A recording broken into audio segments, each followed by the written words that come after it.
Un podcast de Otonovero. Historias a viva voz.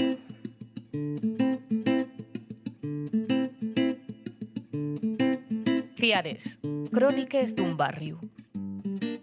Un podcast do Otonovero y la asociación Esto Ye Ciares.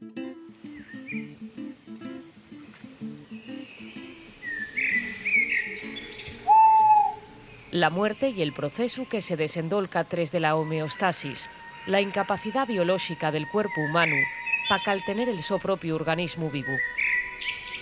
También lle un ritu de paso natural de la nuesa biología, inevitable, y que dende el que el ser humano ye tal, bien siendo una de las grandes esmoliciones vitales. Dice que el paso de los homínidos a los humanos bien marcado precisamente por la revolución de los cuidaos y por los rasgos funerarios y el respeto pa' los que mueren. Sí que así, el arte y la literatura vienen abordando el asunto de la muerte dende que existen, porque pese a la so inevitabilidad, sigue generando entre nos mieu y respeto hereditario. Pero como decía Marlene Dietrich, non hai que tener mieu a la muerte, sino a la vida. Je vois la vie en rose. Il me dit des mots d'amour. Capítulo cuarto. El suku. Que el cementerio creo que no había cerrado ni cuando la guerra. Y cerró cuando la pandemia. El barrio de Ciares tiene, como ya sabemos, una vida ablucante, con una ballura de asociaciones y actividades que lo fan un fervedero pa' vecines y vecinos. Si casi pa' mucha xente de Xixón, falar de Ciares lle facelo del cementerio, del lugar onde per munches décades diven les families a enterrar a los sos seres queríos. Y nun lle de extrañar porque el Camposanto lle, literalmente, un de los puntos geográficos de referencia en el barrio y también un de los espacios de más valir histórico y artístico, como nos explica Luismi Piñera, cronista oficial de Xixón. Es más, para mucha gente, Ciares es sinónimo de cementerio. Es decir, dices, voy para Ciares, voy para el Sucu. No, el cementerio de Ciares está en un alto, como sabéis, y simbólicamente los cementerios hay muchos que están en un alto porque, digamos, están más cerca de Dios, ¿no? O sea, cuanto más alto, más cerca de Dios estás. Ese cementerio fue el cementerio de Gijón muchísimos años y lo sigue siendo, hasta que se inauguró el de Deva en 1999. Pero sí, el cementerio de Ciares es una parte fundamental de la memoria social del barrio, por supuesto, claro. Sí, casi el Sucu nun lle el primer cementerio de Xixón y la so construcción viene determinada por las necesidades de la ciudad y por la aplicación de nuevos criterios de tipo sanitario, como nos expliquen el propio Luismi Piñera y el historiador Héctor Blanco.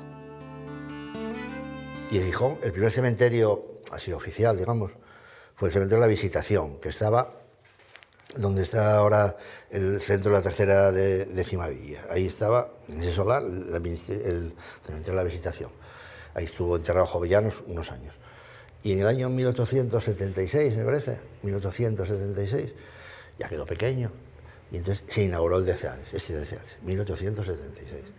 En un lugar muy alejado de la población, por sanidad, como todos los cementerios, rodeado por un muro, para que no entrasen animales, para que no entrase gente de noche, etcétera, etcétera. En ese sentido que conocemos los cementerios. El hito contemporáneo que nos viene ahí es el cementerio. Estamos en la década de 1860, o sea, es muy reciente. En aquel momento hay una legislación en vigor estatal que establece que los recintos destinados a cementerios hay que sacarlos de las poblaciones. Generalmente, tradicionalmente, donde estaba la iglesia parroquial o la iglesia del lugar, estaba el cementerio al lado, aquí en Gijón era lo mismo. O sea, había un cementerio más antiguo detrás de la cabecera de la iglesia, donde estaba la escalera cero. Ahí estaba encajado el cementerio exterior, porque se enterraba dentro de la iglesia también, y delante de la iglesia, porque aparecían, con las excavaciones de los años 90, aparecían tumbas hasta en la Plaza Mayor. O sea, a lo largo de la Alta Edad Media y posterior, bueno, pues en aquellas afueras, si vemos el trazado de la muralla, ese hito que marcó la ubicación del casco urbano de Cimavilla, lo que era extramuros, pues se iba, según hubiese pestes o hubiese tal, se extendía más. Si la cosa iba normal, pues iba más ajustado a la iglesia, dentro de la iglesia o en la cabecera de la iglesia. Hasta que con Jovellanos llega la construcción del cementerio de la Visitación, que es al lado, en un recinto delimitado, moderno, siguiendo ya un criterio higienista propio de la Ilustración. Estamos a finales del siglo XVIII. Pero ya en ese contexto ya de la primera mitad del siglo XIX, hay una legislación muy clara que dice que bueno, no puede haber un cementerio ahí y que hay que sacarlo de ahí. Y además había unas indicaciones muy concretas de dónde ubicar los camposantos.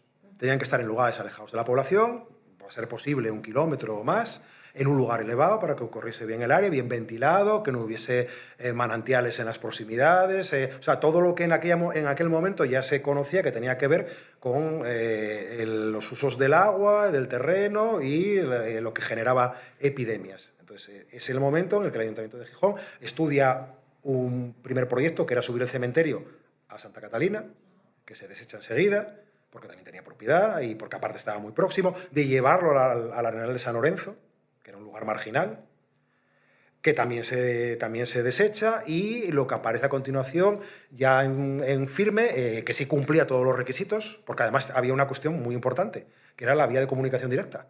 No había que hacer una carretera ni un acceso específico para ir al cementerio. Aquí tú la carretera la tenías hecha. Y es cuando aparece esa compra de la Llosa de los Valientes. No sé si entonces ya estaba si el marqués de San Esteban ya era conde de Revillagigedo, si estaba ya unido, o fue el marqués de San Esteban, que era de la misma familia que el otro. Pero bueno, en ese caso se adquiere, hay referencias de que por un precio simbólico, en otras referencias se paga lo que se negocia con la propiedad. Estamos hablando de la parte más antigua del cementerio, o sea, de la cima del cementerio, y ahí se hace un proyecto en la década de 1860, que se tarda en definir de manera definitiva y que se tarda en construir. Pero sí que a finales del siglo XIX el cementerio del Sucu, Ciares, ya entra en uso. Estes nueves necesidades ficieron que se tuviera que buscar un sitio nuevo y afalladizu para sitiar el Camposanto. Acabó por escollese el ayugamiento que tiene anguaño y que se conocía como la Llosa de los Valientes. El nombre original de ese sitio era la Llosa de los Valientes. 1970, ahí ya empieza a haber los primeros enterramientos, hay enterramientos en suelo, hay nichos y hay panteones, y se va añadiendo. Luego lo que va pasando en las décadas siguientes es que ese cementerio va empezando a expandirse, va empezando a bajar la colina. O sea, está en un llano en la cima de la colina, y lo que hace es ir progresivamente bajando hacia Contrueces, hacia el llano.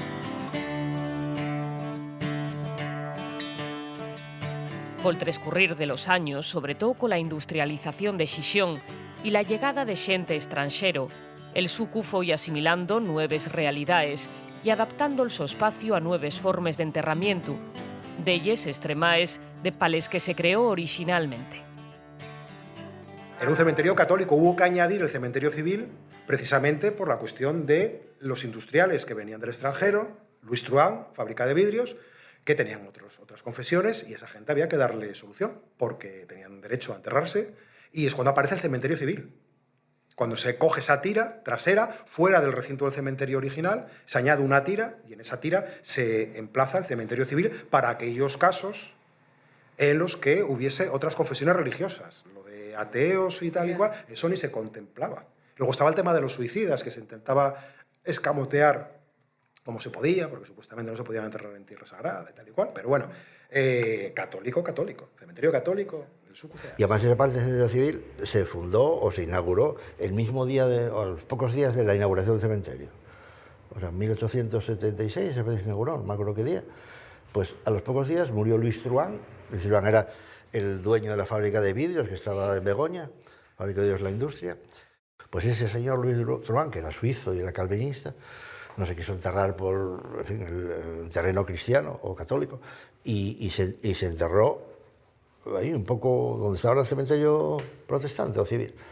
Y fue la primera tumba que el primer enterramiento, Louis Truan ahí. Después ya, a partir de ahí, ya se fueron entrando más gente, muchos extranjeros, o gente, en el cementerio civil me refiero, o gente que no era religión católica, o enterraban a los suicidas, o niños sin bautizar, cosas así, ¿no? Incluso después se hizo una tapia para separar el cementerio civil del católico, y esa tapia duró pues muchos años, hasta el principio de la democracia. La tapia existe, pero digamos que se hizo una comunicación. La cotidianidad de la muerte en el barrio y la importancia del suku, una geografía sentimental de muchas generaciones de vecines y vecinos, resúmela muy bien Juan Carlos Díaz, vecino de Ciares. Y luego tenía el cementerio, que eso formaba parte de nuestra cultura, la cultura de la muerte. Los entierros eran nuestro entretenimiento. Decíamos, sean de primera, de segunda, de tercera o de caridad. ¿Y qué era? Pues los entierros iban siempre en carrozas tías a caballos. Entonces había caballos, carrozas muy cutres, que llevaban un solo caballo. El que llevaba las carrozas era el padre de un amigo mío. Esa bueno, no se importaba nada, era un prove. No tenía colorido. Se paraban siempre en la calle Hermano Fejeroso, a la altura de Santo Domingo. En esa esquina había una fundición del río, y a continuación había un taller, una fábrica Betunes. de Betunes, Tucán. Tucán, sí, Betunes, que fue un equipo Tucán. de fútbol también, que lo Tucán. nombró en el libro. Pues, y me acuerdo que ellos se ponían en la esquina, en la casa del coronel, que era un chalet, que llamamos el chalet del coronel, el único que había. Y allí se ponía toda la familia en pleno, en fila, la costumbre, paraba el carro allí, y se ponían todos en fila, y toda la procesión que llevaban detrás, porque empezaban a dar allí el pésame, nosotros metíamos por medio fiscal, a ver, y bueno, éramos fúnebres del todo. Y me acuerdo que cuando moría uno importante, entonces ese día estábamos toda la tarde esperando, porque subían con 4 caballos, con penachos, con las bridas todos de plata, brillando, y llevaban el padre de este amigo mío vestía como con librea y con peluca blanca. Bueno, sí, era un espectáculo. Y a veces llevaban 2 palafreneros atrás, vestidos, cuando era un entierro de lujo. Y me acuerdo que eso, pues, entierro. Y llevaban plañideras, que eso muy poca gente lo sabía en Gijón. Sí, manda cojones. Iban unas mujeres a los lados cogiéndose unos lazos que salían de la carroza y con las mantillas negras vestidas iban de plañideras, que nosotros metíamos con ellos porque les conocía. ¡Coño! Siempre los mismos. ¡Murióte el padre! ¡Calla la boca!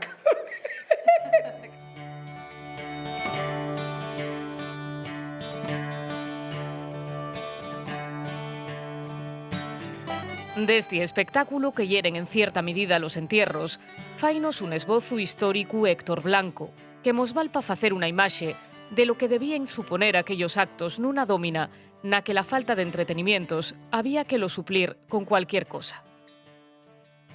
La vida era dura y era típico los duelos y toda la procesión que había acompañando el féretro, generalmente se despedía en Begoña.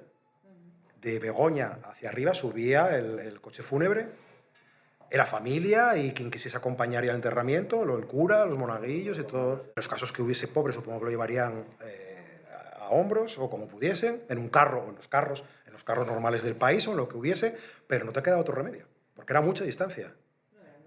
Era una tirada, no es esto que salgo de la iglesia, de la vuelta a la esquina y tengo ahí el cementerio. Entonces aquí había un transporte obligado, con lo cual había una comitiva que venía con el cura y la cruz, salvo los que fuesen por el cementerio civil.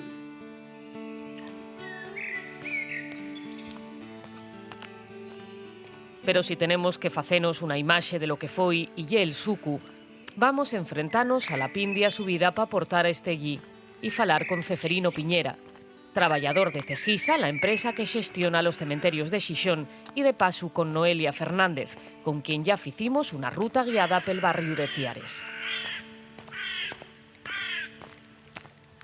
Bueno, estamos en el cementerio del Sucu.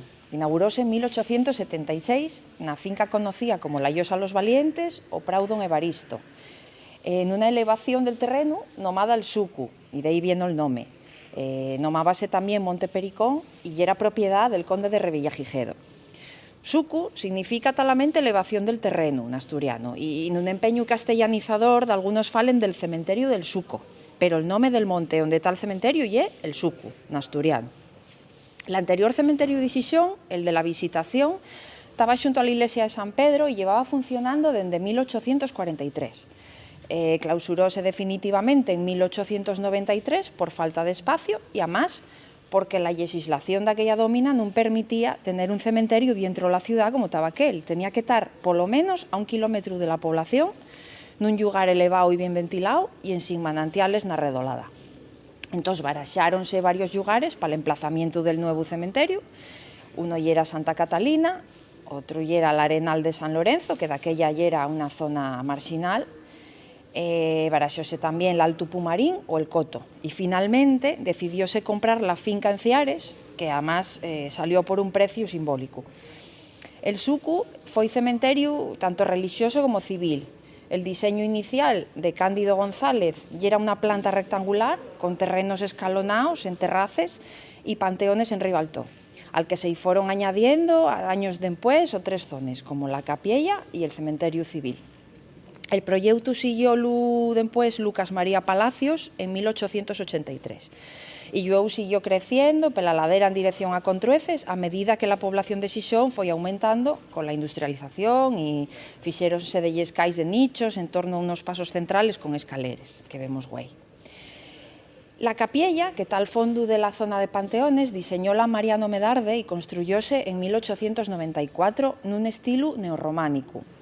Y estaba concebida como zona de paso y de entrada con dos anexos laterales para depósito de cadáveres y sala de autopsias.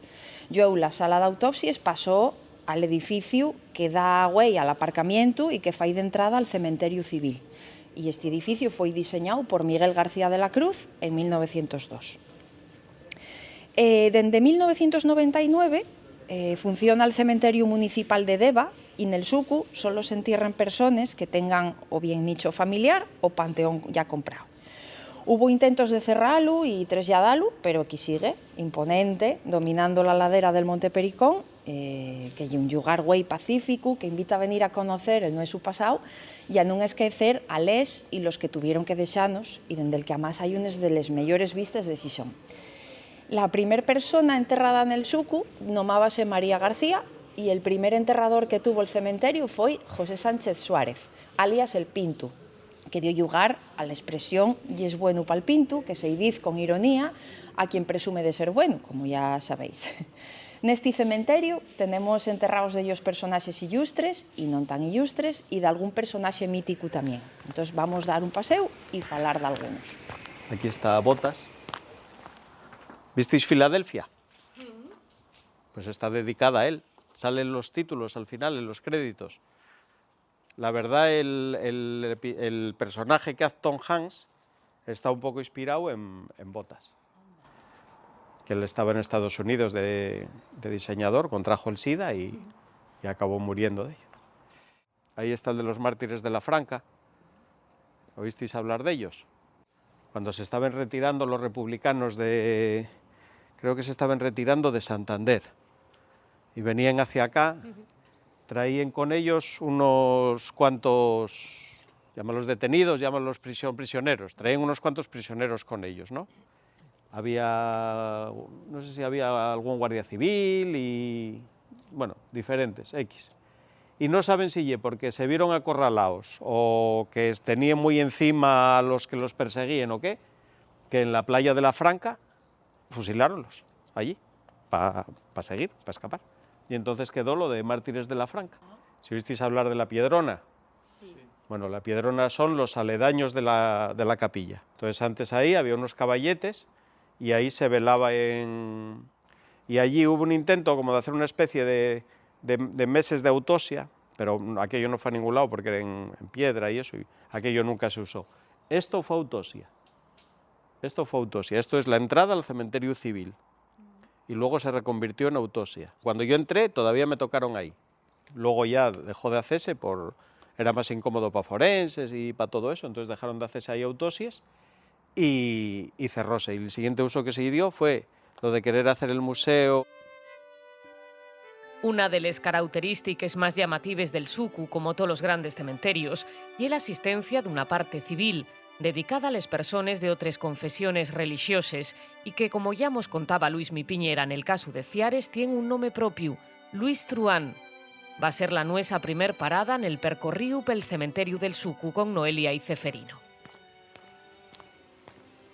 Estamos aquí donde la primera tumba que se hizo que fue el origen del cementerio civil que vino después, que es la de Luis Truán, que fue el primer director de la fábrica de vidrios, la industria, que era suizo y calvinista, y la casualidad es que murió el mismo año que inauguraron el Sucu, que tenía solo la parte católica. Entonces fue enterrado aquí, que esto era una parcela anexa al cementerio, y esto fue luego el origen del cementerio civil que tenemos hoy.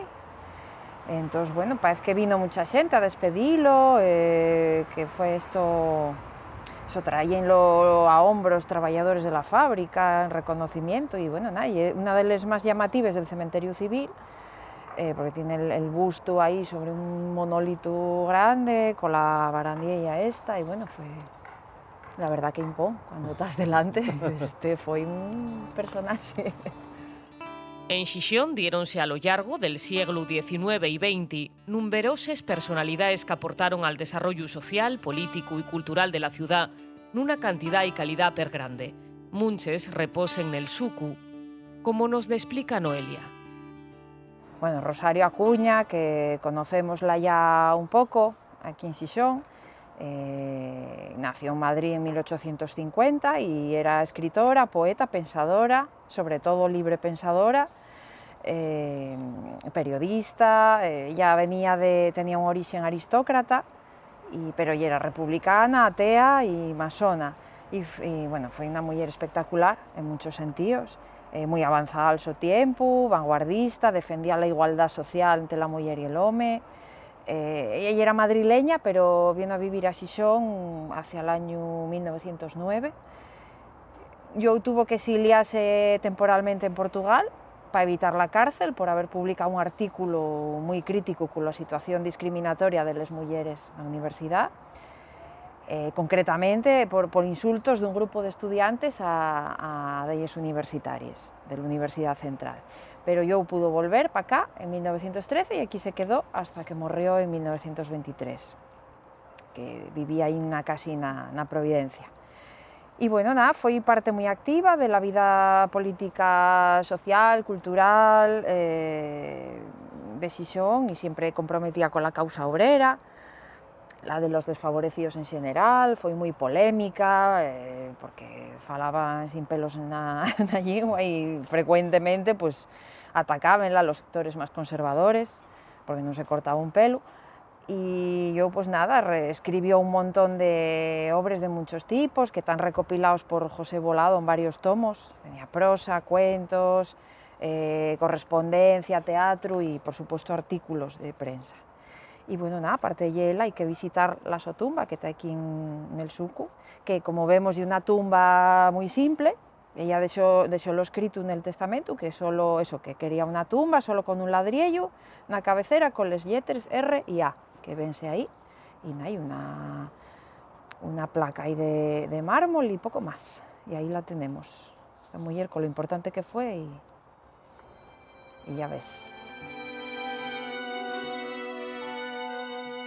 De esa herencia cultural y enfotada en el progreso social, jugó un papel relevante la masonería, y aunque de forma testimonial, inda sobreviven en el cementerio resclavos de aquellas sociedades secretes que abundaron en el Xixón de las primeras décadas del siglo XX.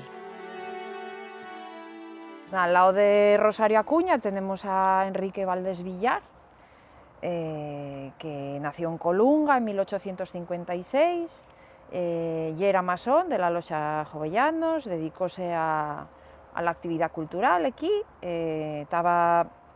hacía parte del proyecto de la Escuela Neutra Graduada, que se inauguró en 1892 y murió en 1927. Y bueno, nada, la tumba, que vemos que tiene la llávana en bastante mal estado, bueno, non sei se se arreglou despois, porque está aí como un pouco recompuesta, e había la visto máis rota ya. E é a única que conserva los símbolos masónicos, los vemos aí, porque pasaronlo por alto los franquistas cuando andaban por aquí buscando para destrozar los que hubiera.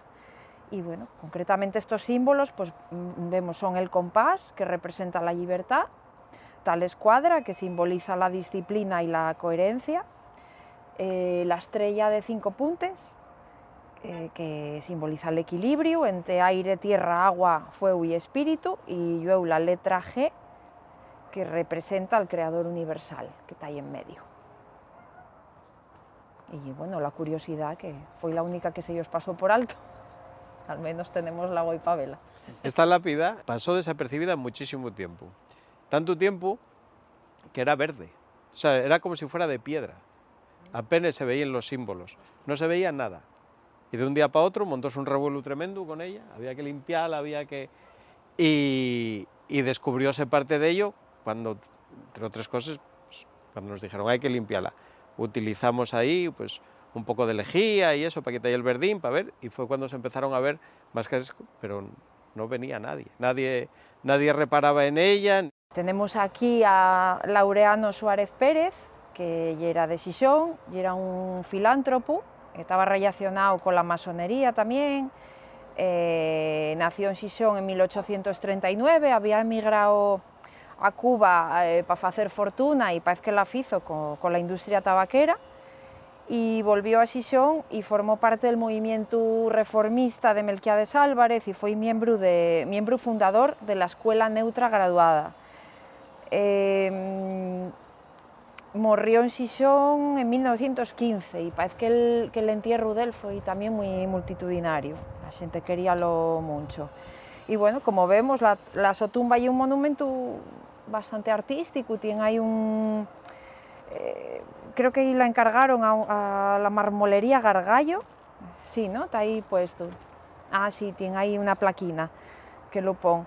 Y tiene el busto de él ahí sobre un monolito, va a ser una estructura de piedra que está apoyada en unas columnas decoradas bastante guapas, la verdad que llama la atención. Como vemos, entre les muries del Sucu resguárdase parte de la historia local y universal, reflexo de los cambios sociales y políticos del transcurrir de los años.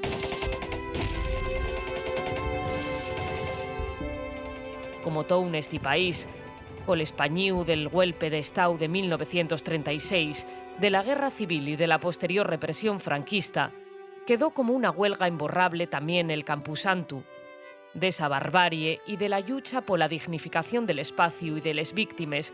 Fálanos Noelia nesta parada. Bueno, estamos agora onde el Paredón, que foi un muro onde foron fusiladas alrededor de 3.000 personas entre el 37 y el 41.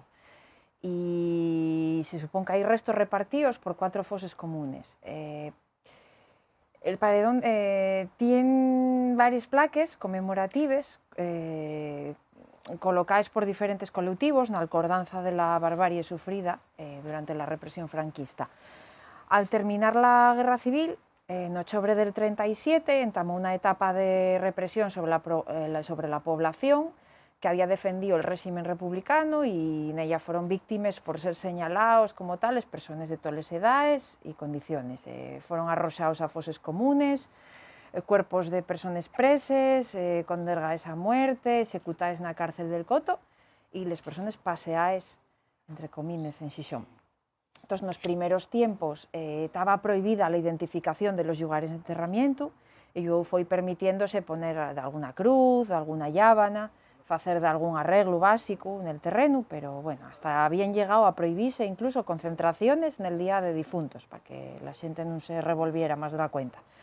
Entonces, no se sabe exactamente cuántas personas fueron paseadas y fusiladas, porque en muchos casos los familiares no pudieron siquiera identificar los cuerpos.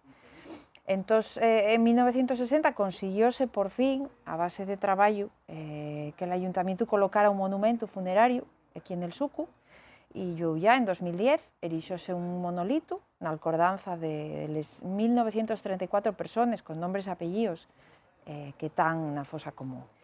E aquí hai que falar dunha muller que fizo posible aquel monumento en 1960, que non se fizo por iniciativa propia, ni mucho menos. E, bueno, ella foi, gracias a ella, púsose ese monumento e facilitóse todo o que viene detrás. E esta muller era Rafaela Lozana, o Doña Rafaela, como se conocía popularmente. Ella, además, era vecina de Ciares e era la madre dun estudiante de farmacia que se nomaba Faustino Córdoba Lozana. Este chaval foi detenido, xulgado e fusilado en xineru del 38 e entón Doña Rafaela intentou recuperar los restos del fío e al non poder tan siquiera localizar onde estaban, ella dedicó la súa vida a intentar reunir los restos de los fusilados en zanxes e foses comunes, non só del Sofíu, sino de outros tamén. E entón, para ello, removió e tiró de todos os contactos que tenía, de todo lo que pudo, con todos os impedimentos posibles naquella época, podemos imaginar, pero en sin desistir. Dende solicitar entrevistas Castelman al Ayuntamiento de Xixón, enviar escritos e solicitudes a gobernadores civiles, a obispos, a xefes de Estado e hasta faló col Vaticano. Entón, hubo en un momento un concellal dio orden de trasladar los restos de les foses al osario para destruirlos y ella presentóse allí cada día en aquel lugar y, bueno, a base de protestas pudo impedirlo. Eso fue un episodio importante na súa lucha. Y en otro momento el gobierno civil ordenó al ayuntamiento que enviara los restos que quedaban allí en el Suco al Valle de los Caídos. Entonces ella protestó y yo, aparte de que cuantificar todos aquellos miles de enterrados para trasladar, pues, bueno, en fin, paralizaron la cosa. Pero ella tuvo también el sopeso, que ella protestara y no se quedara de brazos cruzados. Entonces, nada, 3 años de lucha, no sé si tuvo en total 24 años batallando con esta causa, pues al final el ayuntamiento accedió y colocó un monumento funerario en 1960, que tenemoslo aquí, y ella pudo cumplir los deseos. Non consiguió que se ellos diera una misa a las víctimas, pero que ella era muy creyente y eso a ella marcó y también, pero bueno, por lo menos consiguió que se reconociera que allí había pasado todo aquello. Y ella pudo también comprar una sepultura a pocos metros del monumento funerario y fue enterrada allí en 1974 con 102 años. Si casi non toles víctimes de la represión foron parar a la fuexa común, y el caso de una de les figures más importantes de les lletres asturianes, Pachín de Melás. Pues nada, una de les víctimes de la represión franquista y que nunca, curiosamente, en la fosa común, ye Emilio Robles Muñiz, que era más conocido como Pachín de Melás. Pachín de Melás era un escritor xixonés, asturiano, y era un trabajador en la Escuela de Industrias y resentó un quiosco muchos años en la plaza del 6 de agosto. Pero lo de él no era trabajar de estas cosas, y era la actividad cultural y, bueno, dedicóse a escribir teatro regional en asturiano, pues escribía poesía, narrativa, artículos de prensa, llegó a editar libros propios y también de otra xente. Creó revistas y, ya como curiosidad, hasta fundó la Federación Asturiana de Fútbol.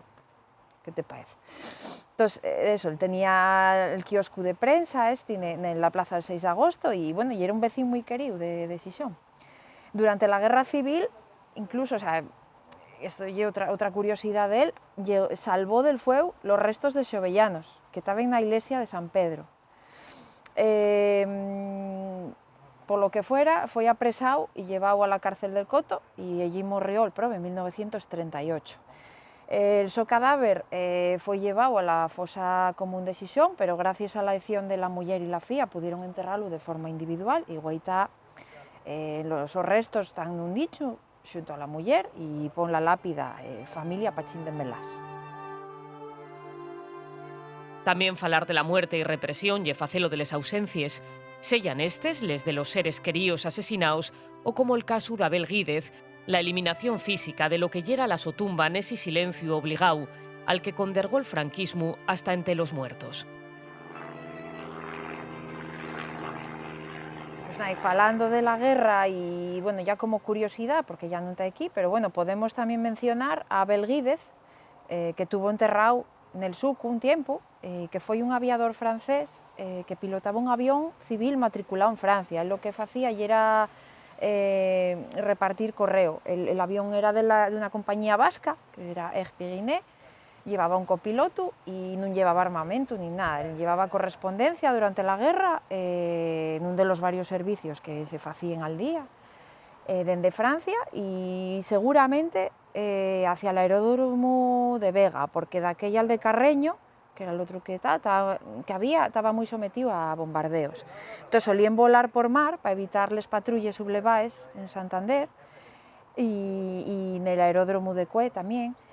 Y entonces el avión fue abatido en septiembre del 37 por la Legión Cóndor y el prove Abel morrió, el copiloto curiosamente resultó ferido leve y nada, tenía 29 años nada más. Fue enterrado en el Sucu y ponía la tumba como un héroe en defensa de la República, en una tumba así un poco suntuosa, con unas aspes de avión muy guapa, y la tumba retrató la Constantino Suárez, y el testimonio que tenemos, porque luego la tumba fue destruida por el franquismo, y bueno, sabemos que el FIU recibió esos cenices, y como curiosidad también, que en Francia creóse un personaje de ficción basado en él.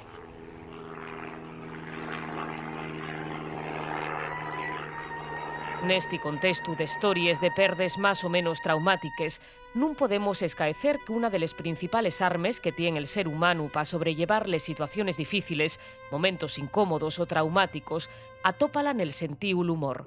Son muchas las anécdotas que Ceferino nos cuenta que nos recuerden que hasta lente la muerte sigue habiendo espacio para el humor, dende el respeto, pero humor en definitiva, como cuando descubrieron un panteón que respiraba. Pues aquí antiguamente teníamos también guardias de seguridad que estaban por el día, ¿no? La empresa tenía unos guardias de seguridad y estaban por aquí. Y había un chaval que había estado de militar cuando lo de Bosnia, un chaval muy majo, muy agradable, y llamábamoslo el Bosniu, así, el Bosniu. Y un día bien, y estábamos así, y dice él, oye, ven conmigo, que hay un panteón que respira. Y dije yo, sí. Digo, mi tía, la del pueblo, también dice, que es verdad, hombre, ven. Y dije yo, bueno, anda, así de broma. Y era por estas fechas, era de esto que oscurecía pronto. Y venimos aquí, cuando el panteón dice, respira de noche, pero por el día no lo oí. Y digo yo, ¿no se te estará yendo la cabeza un poquitín con la cosa? Dijo, el que no, que es verdad. Bueno, el caso es que vinimos al panteón. Y acercámonos aquí, y estábamos así, escuchando, y no se oía nada. Era en este de aquí, no se oía nada. Entonces, estaba hablando con él y dije, yo, nada, ¿ves? No se oye nada. ¿Qué? Y según estamos hablando, oímos. Eso es. Y otra vez. Y dijo él, ¿ves? Dije, bueno, pero esto simplemente puede haber una corriente, porque este panteón tiene cripta abajo. Puede haber una corriente de aire. Y él, dijo él, ya lo pensé yo. Mira los árboles, no se movía una hoja. Estaba sele, ni una hoja se movía. Dije, bueno, a lo mejor los gatos tienen zona de esconderse para morir, de que se hayan metido a morir. ¿Sabes? Dijo, ya, dimos y la vuelta, aquel tramo no lo podéis ver, pero bueno, dimos y la vuelta al panteón y estaba por aquí todo cerrado. Digo yo, no, pues esto, alguna explicación tiene que tener. Y estamos aquí, dice, ya, pero mira, digo, trae la linterna. Si yo un gato. Entonces, enchufábamos aquí la linterna y seguía eso oyendo. Pero sin embargo, si daba una palmada, paraba. Bueno, ahí queda el misterio. Dijimos, bueno, pues, tal, en broma, ya, cualquier pijada, venga, va, déjalo, tal, marchamos. Al día siguiente empezamos a hablarlo entre compañeros. ¿Viste lo del panteón que respira? Tal, va, sí, tal, no sé qué. Cago en la mar, ven conmigo. Veníamos para aquí, había veces que sí, había veces que no, pero siempre la misma pauta. Y de noche siempre, de día nunca, siempre de noche. Bueno, y estábamos todos con la cosa. Pero miramos el panteón por un lado, mirámoslo por otro, yo para allá para un bicho, cada uno decía una cosa diferente, pero bueno, hasta que estamos un día ahí apoyados en la floristería y estábamos hablando de ello. Y salió de aquella, no me acuerdo cómo se llamaba aquel rapaz, salió un rapaz de la floristería que trabajaba en la floristería y dice, ¿de qué estáis hablando? Y dijimos, el Panteón es y el de ahí, el de al lado de... Dice, ¿el de al lado de la capilla? Y dijimos, sí, dice él, ¿qué fuisteis? ¿A ver los lechucines pequeños? Habían criado unos lechuces ahí arriba. Entonces, ¿qué pasa? Haz bóveda, respiraban los lechuces, bufaban, claro, la luz y todo eso no se enteraban, pero cuando aplaudíes asustábense y por eso callaban la boca. De día estaban durmiendo y de noche montando juerga. Qué bueno. Pues ahí tienes los espíritus del cementerio. Unos lechuces metidos en un furaco. Así que la próxima vez que tengáis miedo en el cementerio, igual son lechuces. Sí que así siempre queda espacio para los personajes, y más cuando falamos dun contexto cómico. Eses figures que 3 décades siguen resonando na memoria coleutiva, nunha borrina entre la verdad y la leyenda. Nel caso de Ciares, una de munches persones que trespasaron les llindes del so tiempo, nun podía faltar un personaxe vencellao al sucu. Falamos del Pintu. Sí, bueno, lo del Pintu eso. Además, mira, hoy corroboré, lo pregunté a mi madre cuando llegué y corroboré, lo dije, oye, lo del Pintu, lo que sí me dijo mi madre, que ella cree que no vivió en la quinta de ahí al lado. ¿Ah, sí? Que no vivía ahí, que vivía para otro lado. Y era el Pintu por eso, porque tenía una mancha negra en la cara y por eso tenía el mote del Pintu. Eso fue lo que me llegó a mí. Pero ¿quién era el Pintu? El historiador Héctor Blanco fálanos de él. Claro, el cementerio dependía de un papel fundamental que era el enterrador o enterradores. Aquí tenemos una referencia que trascendió y que se registró, que es la referencia a este señor, al Pintu, que estamos hablando, no tengo claro si de principios del siglo XX o finales del siglo XIX, porque aquí se cruzan, el problema de la historia cuando no tienes un documento que te lo deje claro es cuando empiezan a haber versiones, todo tiene versiones. Si nosotros nos ponemos a contar de lo que recordamos, me dijeron, mi padre vio no sé qué y tal, entonces todavía hay muchos temas que están versionados. Hay gente que te asegura, no, pero que el Pintu era no sé quién. Yo, sinceramente, visto en un papel no lo vi. Ahora, que ese personaje históricamente existió como enterrador. Y esa frase de «Yes bueno para el Pintu», existen las casas del Pintu, existía la fuente del Pintu, en la parte que baja del cementerio hacia Contrueces, y bueno, pues fue en su momento, en su época, un personaje, igual porque posiblemente fuese el único enterrador que había al servicio del cementerio. Puede ser que sea esa la razón. Es fácil identificar a una persona que tiene una función tan específica, tan concreta, y que tiene un oficio o una labor que sobresale dentro de la comunidad.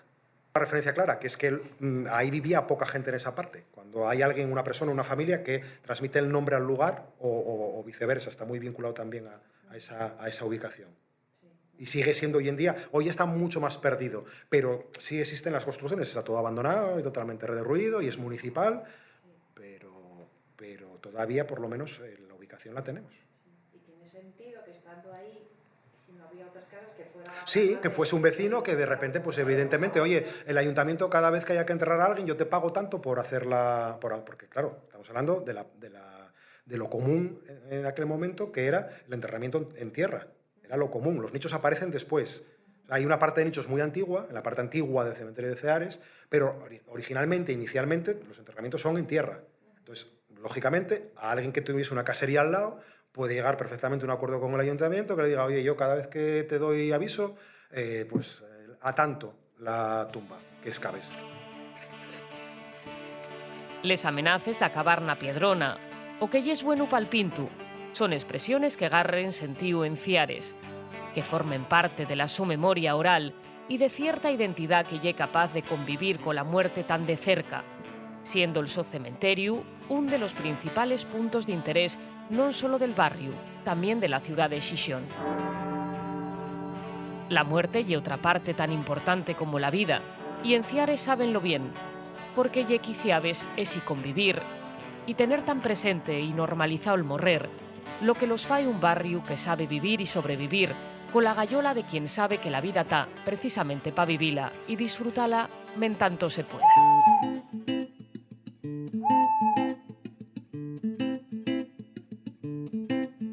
Fuiste a las pizzas Ciares, llevaste la pandereta un podcast de la Asociación Estolleciares en colaboración con Otonoveru. Dirección: Patricia Martínez y David Fernández. Guión: David Fernández. Locución: Patricia Martínez. Diseño sonoru: Javier Palomo.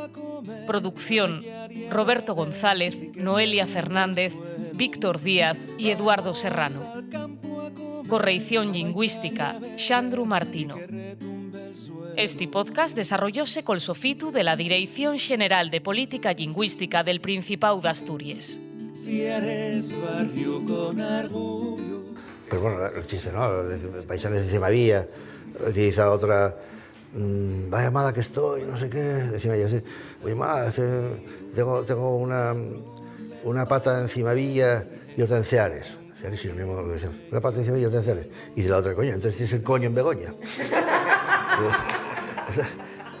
Vamos al campo a comer, a bailar y a beber y que retumbe el suelo.